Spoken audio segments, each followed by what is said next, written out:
white chairs. You can all see we are so much excited and honored to have His Worship Jacob Mafume, the newly appointed Harare Mayor. Congratulations. Thank you so much. Always a pleasure to be here. Great. And most Zimbabweans today, they are looking forward and they're expecting, they want to know. But just before we jump into exactly what they should be expecting from you, I think in a short one, who is His Worship Jacob Mafume? If you may just try and let us know who you are first. Well, Jacob Mafume is a son of a headmaster and a teacher. Yeah, he's just a country boy who happened to study a few books, became a lawyer, has worked as a lawyer for around 20 years in various capacities. I'm a family man with a wife and 2 children, and the passion for Zimbabwe is just have worked in civic society, international NGOs, embassies, corporate sector, public sector, Prime Minister's office, and also now as an elected representative. I think I've gone full circle in terms of the areas that I've worked in, and a lot of philanthropy, sat on many boards, many institutions, originated a number of trusts and so forth. But basically, I'm a passionate Harare resident and a patriotic Zimbabwean who belongs to the MDC Alliance led by President. Let's that many people are talking about right now. I know you were elected the new mayor. There's something that many people need to understand. If you can just help us clarify. There's an issue of MDC Alliance councillors being recalled, and you seem to be recall-proof. Walk us through this. I know you came from the PDB party, and you are also MDC Alliance. Can you just try and explain to us the actual issue there? Well, there has been a judgment by the Supreme Court which says that the MDC Alliance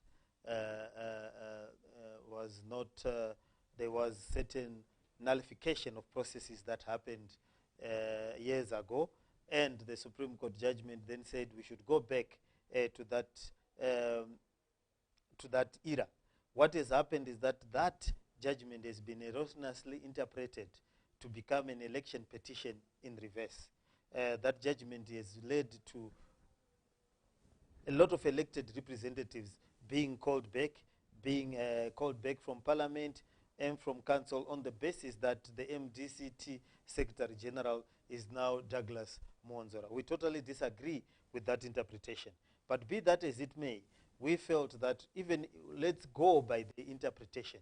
So our party strategically deployed me to be a mayor since they'd recalled Mayor Gomba for no fault of his, by simply because of the diabolical interpretation of that judgment, which has upset the will of the people. We then said, okay, if they say they are going to recall every councillor, let's put myself, who was from PDP originally and joined the alliance, and now has become the mayor and therefore cannot be recalled, because we were aware that had we appointed somebody else, they would have recalled that particular person and we'll be back to square one. So now we try and understand this. It now looks like there's a very, should I say, poisonous environment in the MDC Council. I don't know if you agree to that. You got 19 votes versus 14 votes.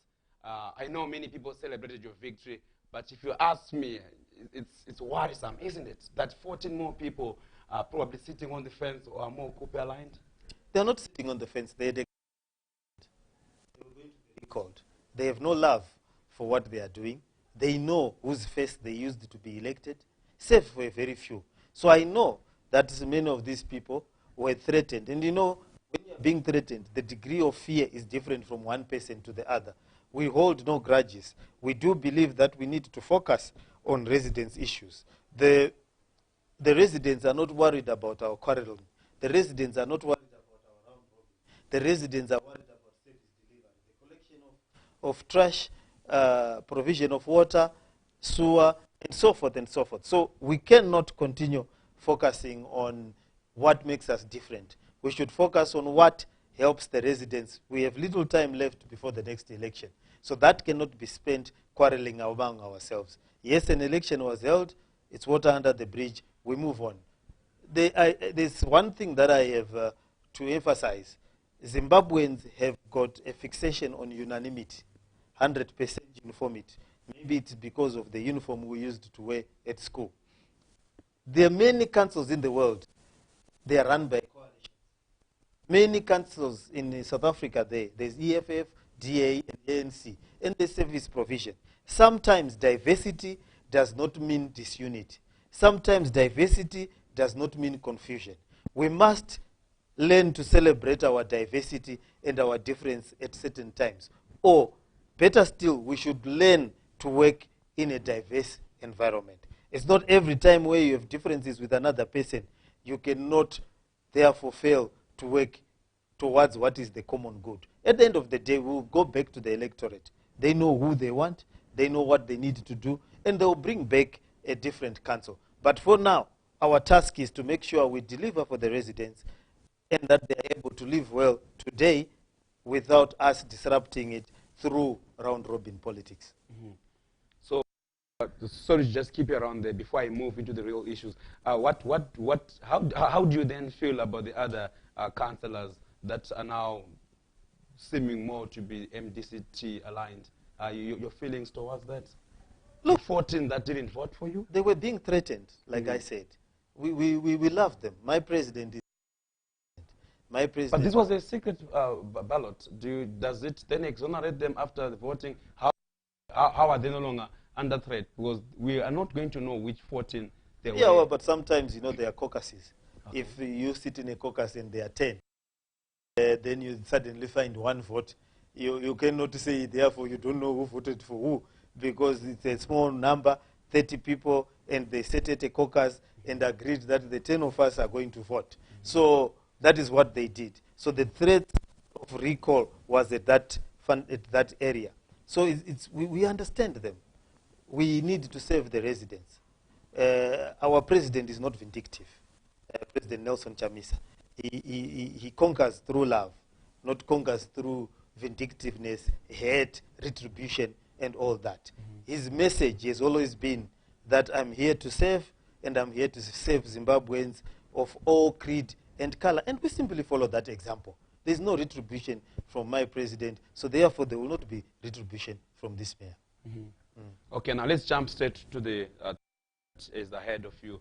You are officially the newly elected mayor for Harare. That's a very huge job.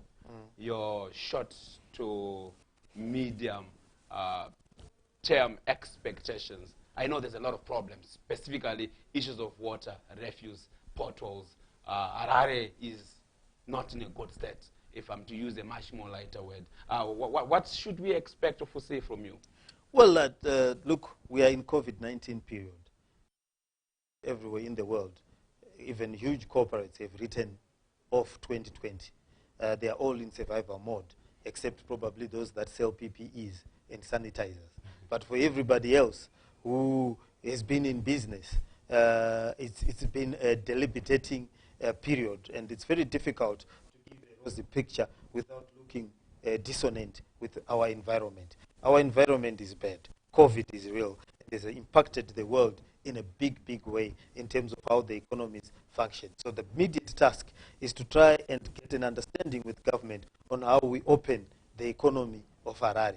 We do believe that the economy of Harare is opening too slowly. We have got combi operators who are not working. We've got informal sector who are struggling and are choked. We've got businesses who are not able to function because of a closed economy. So the immediate task is to find a safe way to open the Harare economy. So if you open the Harare economy, you make everything tick. Once the Harare economy is opened, which is our short-term goal, because we have to open it now, otherwise we are going to have more suffering and more dying and more other problems than we can handle. Once Harare opens, and we have agreed on how to open Harare gradually, then we will look at things like the normal things like refuse collection, water, um, dumping of our refuse, the roads, and other areas that require immediate attention, and then lay a solid plan for the future. We have had this challenge even within the past mayor, who was also an MDC Alliance elected mayor. Why do we still have these challenges of refuse, dumping areas, and water issues? What seem to be the problem? Because we haven't really had sanity in that area. Yeah, what we need is a bigger plan. It's a plan. You know the situation with our dams. The last time a dam was built was a long, long time ago. We've got 3 outstanding dams, Musani, Kunji, and Mubi Dam for Chitungwiza. Those 3 dams were supposed to then carry the weight. We are still using dams that were designed to carry the weight of 1 million people combined. But we need water sources. Then coupled with that, we have a yo-yo economic policy framework.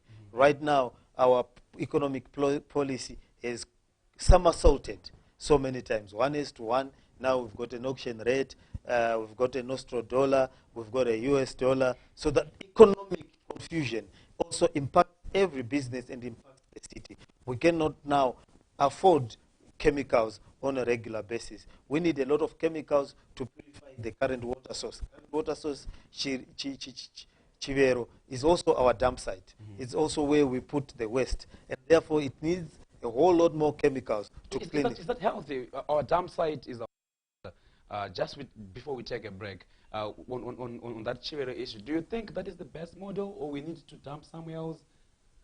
Well, it was. It is, because it recycles the water. It is the international norm. It was actually in how they designed it. It was best to make sure that we lose as minimum water as possible, and we just recycle recycle it back. But it requires a certain degree of efficiency. And you must remember that Lake Chivero is also helped by the Manyame Dam. Yeah. There's a tunnel that links Lake Chivero and there. So even the cleaner water there comes through the tunnel and mixes with the recycled water. But however, that has required a whole lot more chemicals than if we were taking from a dam where we were not damming. The problem of Harare was that it was built on a water source. So we built Harare, that's why the wetlands are key and so forth. We are sitting on top of our water source. So we have to catch the water before it goes to Mozambique and so forth and so forth. So now, we have not renewed those water sources. And then secondly, we have also not adequately upgraded our waterworks. It was built by an engineer who will be surprised to find that it is still working now. If you were to wake up, it's supposed to be a museum piece. He had designed it for 500,000 people. Exactly. Yes, we upgraded it. And we have expanded so much. Yeah, we are now 4 million. Yeah. And we have upgraded it through the Chinese loans. But it hasn't been enough. The upgrades have not been enough. And also we need to do with the water distribution network. Some of it, I think the water is now moving by memory, because it knows it used to move through that area, but there is no longer any pipe. So we need to work on our distribution network. Then revenue, loss of revenue. There's a lot of non-revenue water. In other words, a lot of leakages, and also people are not paying. A lot of people who get the water, who pirate the water, they don't pay their rates. Now that non-revenue water creates a problem. In other words, the ecosystem is then cut, and we cannot replenish the chemicals, upgrade the water, and so forth. So we need to get smart metering in place so that we reduce the revenue loss. And then secondly, we are not getting bonds from central government. You cannot build infrastructure of a big city through cash from residents like a Niconet vendor. We need to have municipal bonds. You hear of loans for tractors, loans for seed, loans for this. You never hear loans for infrastructure of Harare. And ironically, everybody lives in Harare, the ministers and big business. We need municipal bonds so that we upgrade the infrastructure, build the dams, so we can deal with the water situation. Interesting. His Worship Mafume. Just before we jump into a very interesting issue about your relationship as the Council and the Minister of Local Authority. I think we just need to take a little short break. We'll be back after this message. And thank you so much for joining us back. We are at the second part of the program where we are having an interview with His Worship Jacob Mafume, the newly appointed mayor for Harare. Your Worship, there's an issue that has been bogging council and government. We've had wars for a very long time. If my memory serves me well, I think it goes all the way back to the times of Minister Chombo, where we first witnessed executive powers being removed from mayors. If you may just walk us through and make our viewers understand better, if you had executive powers as the mayor, what is it that you could have done for Harare? And how much has that affected, or how much is that affecting service delivery since those changes were made?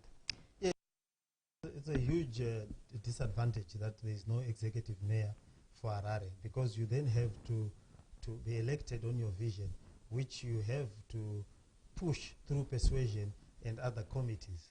And you cannot exactly account, you cannot be accountable to the electorate. One thing that an executive mayor has is the accountability. You set your priorities and you then are judged on those priorities because you are executing. So one of the major problems we have is that lack of an executive mayor. We cannot have a city like Harare being run by a ceremonial mayor. It does not make sense. We've got over 10,000 employees, over 46 hospitals, over 37 schools, over a fire brigade, a municipal police. We've got a whole planning department, refuse collection. It's a huge ecosystem which requires an ultimate person in charge.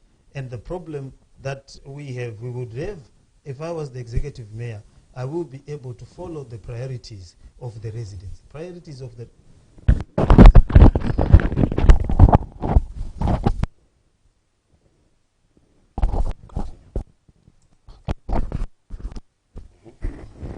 priorities of the residents are issues like water, like what you're saying in terms of water, issues of roads, issues of refuse collection, and issues of sewer, then lighting.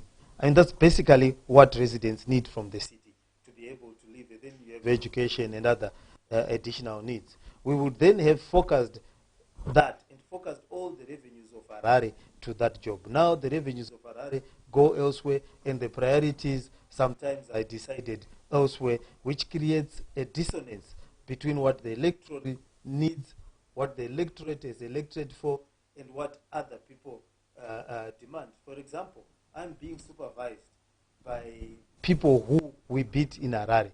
So you win against a person, and that person becomes your supervisor. How is the reporting structure, just out of interest? Yes, all local governments report to the Ministry of Local Government. So we answer to the minister, who can issue directives from time to time.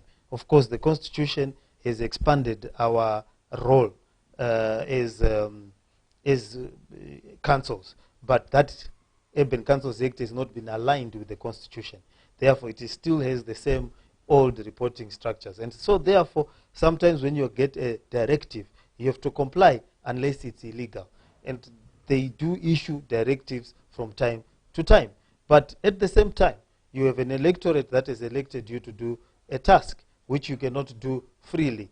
In a democratic society, the electorate is the one that should judge you after the end of 5 years. But here, you are interfered with and you are judged within those 5 years. Mm-hmm.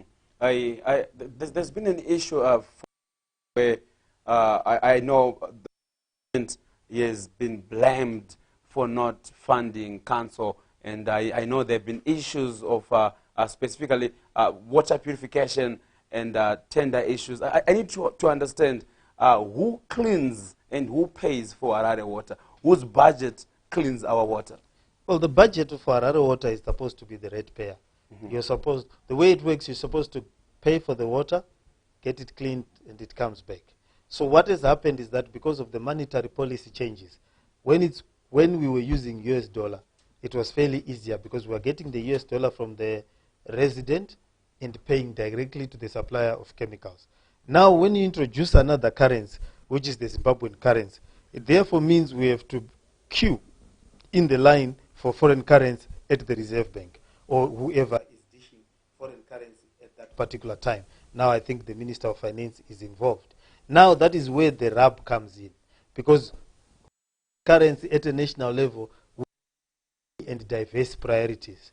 And you get the Zim dollar, you are then supposed to bid for the foreign currency. Your charges are based on the levels of 1:1. So you are using more money than what you are collecting to bid for foreign currency for the same service. So it's a system designed not to work. It doesn't work. It is a system which, you know, remember when we were in primary school, we used to say it can't. It can't. Yes. So this is the system that we are using. We are using an it can't system to try and solve current problems. Many of our budgetary issues are on the basis of it can't, because we used a 1:1 budget, and now there is an auction rate where there is an official value, which has put inflationary pressures on who supplies us. And therefore, we are in a budgeting conundrum. And that budgeting conundrum requires us to have a monetary policy that talks to each other, that talks to the cities, that talks to business. Our monetary policy seems to speak to what central government only wants, and there's minimum consultations with municipal authorities, who are some of the biggest movers, where central government gets most of its money, because they get most of its money from the activities in Harare.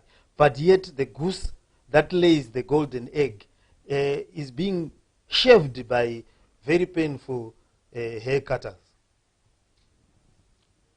So I need then to now to help me understand, when you are having such an it can't situation, is this politics over matter? Because half the times we are hearing even the Minister of Local Authority and ZANU-PF-led government blaming the council for failing to clean up refuse, clean up the water, collect refuse, and provide basic water services. How responsible, what role is the government playing in as much as making sure that your water is also clean? We need a predictable economic policy and a predictable standard operating procedure. Look at ZESA. When ZESA started giving electricity meters, and making electricity bills prepaid, that freed a lot of electricity. That reduced and it allowed it, and when it was freed, to allow it to charge market rates. It is commonsensical. It is the same with the fuel. When it is being charged in US and it follows the market rate, it's commonsensical. The only problem with the fuel now is that there are too many taxis, and there is additional rent-seeking behavior as compared to other countries. But if you use a commonsensical approach to these things, City Council, you are providing water. Provide water not for a profit, but at least with a slight markup from your cost. Provide it prepaid. Put a smart water meter. We do that, we'll be able to give water to a whole lot more people, and we'll be able to pay for the chemicals, because we'll be tracking the movements in the monetary policy. Yes, there will be people who will fall on hardships, but we need a policy to deal with those in hardships. The situation where we are in is where we make the exception the rule, and the rule the exception. It therefore creates an it can't operating framework where we are busy like a dog chasing our tail. I need to quickly draw you to an issue. I understand that you are in an MDC-led council, and you seem to be having a pro-poor policy, but many people are not happy about the recent hikes of rates in local authority rates. I need to understand, is that part of your policy? Because now rates are hiking, and you have rightfully said that you also need to have that liberty to make sure that you can charge as much as you want. But people are saying that the economy is not allowing us to be paying that much. How do you handle that? Because at paper you seem to be pro-poor, but come to the actual payment, people are paying so much. We are pro-poor. What has happened in our economy is that our government has pushed inflation. So if you look at it, we have not even increased, as it were. We have adjusted the prices. Remember, it is the citizens whom we trade with. The resident who we buy chemicals from is charging us in foreign currency. The resident whom we buy fuel from is charging us in foreign currency. All our residents have changed the prices on goods and services that they provide to the city. Now, we cannot take from the residents, then put in a subsidy in between, and then give out the same product at a cheaper rate. It can't. It won't work. We will collapse as a city council. What we need is to come to a compromise. Yes, we cannot follow market prices religiously, but we need to come to a compromise where we can operate as a city council, where we can provide basic minimums so that we survive the COVID period. And then we need to deal with the fundamental economic policy that government is pursuing so that we are able to give representations as voters and as residents that the government has completely followed an economic policy that does not make sense or that will lead to the collapse of not only municipalities. Almost every business is screaming, crying because of the economic policy. And also every individual is screaming, crying because of the economic policy. The issue is we need a coherent economic policy that will allow to do some of these things. These are automatic. It's not rocket science. We're not the biggest city in the world. What we are doing is done at a bigger scale by other cities in the world. We should be able to get experts to come in if we are down to advise us on how to do these things. But ironically, most of these cities in the regions have got Zimbabwean experts. And once you take a Zimbabwean out of Zimbabwe, they will be running the biggest companies in South Africa, running the biggest cities in South Africa, building the biggest cities in South Africa. You'll find Zimbabwean engineers there and so forth. The Zimbabwean normally does not fail to work. Bring him back to Zimbabwe and make him top engineer at City Council at Isesa. The person acts as if he doesn't know where electricity comes from. It is the environment that is got a problem, not our expertise or not our people not knowing what to do. But Zimbabwe creates an environment where it can't. I'm going to tip a little bit into the politics, but if you may just explain to us on the environment exactly what are the issues that you think could be changed in our environment that would create an enabling environment. We need to remove economic planning from political hands. We need our monetary policy to follow the market, to follow economic principles as we are taught in the books, is that if you cannot afford to support a currency, don't introduce it. If you cannot afford to do incessant government expenditure, don't do it. If you cannot afford big government, have a small government. Deal with corruption, deal with wastage, deal with revenue leakages, follow a proper economic and monetary policy. Once you do that, you are able to allow business, farmers, and the whole economy is suffering. Farmers are producing tobacco. They can't access the foreign currency for the tobacco that they've produced. Maize producers, everybody is screaming because of the economic policy. So what we need here is a coherent, sustainable economic policy. Once we get that, Zimbabweans know what to do. Zimbabweans know how to produce electricity, how to move water from point A to point B, how to move sewage from point B, and we all know how to repair roads. We cannot be learning how to make a tarred road as Zimbabweans. Yeah. So to say we can't do it is a misnomer. We even know how to make cars. We used to assemble cars in Zimbabwe. We know how to transport people. We used to have trains that you could sleep in, drink in, and travel from point A to point B. We can't be developing in reverse. In other words, we cannot be turning the country a bush from an industrialized area. Harare used to be beautiful. Harare was the city of dreams. When I came into Harare, I only came with a suitcase. In Harare, I then had a wife, a business, house, children, and everything. Harare has made me. Yeah. Harare has made billionaires. Harare has made Olympiads. Harare has made tennis champions. Harare has made boxing champions. Harare has made Formula One engineers and so forth. Cricketers, golfers, Nick Price have all been produced by Harare. We owe Harare to make it beautiful again. We need to give it back to Harare. It has made billionaires in US dollar terms, Strive Masiwa. So if Harare has made us, why can't we not repay Harare? Your worship, let me keep you there at expectations versus delivery. We have seen a lot of rather anti-poor policies being done, driven, or should I say delivered by your council. Please walk through with us. Why is it that we have seen a lot of fights between our poor guys in the streets, the vendors? They're always being fought up and down by municipal police. Half the time we see their ways are being literally taken away from them. They're chased around, and these ways, we hear of stories that they're actually being shared at the backyard by municipal police. What is the policy on the pro-poor? Because we definitely have a country with a large unemployment rate, and your council is busy up and down running with these poor vendors. What is the position of the council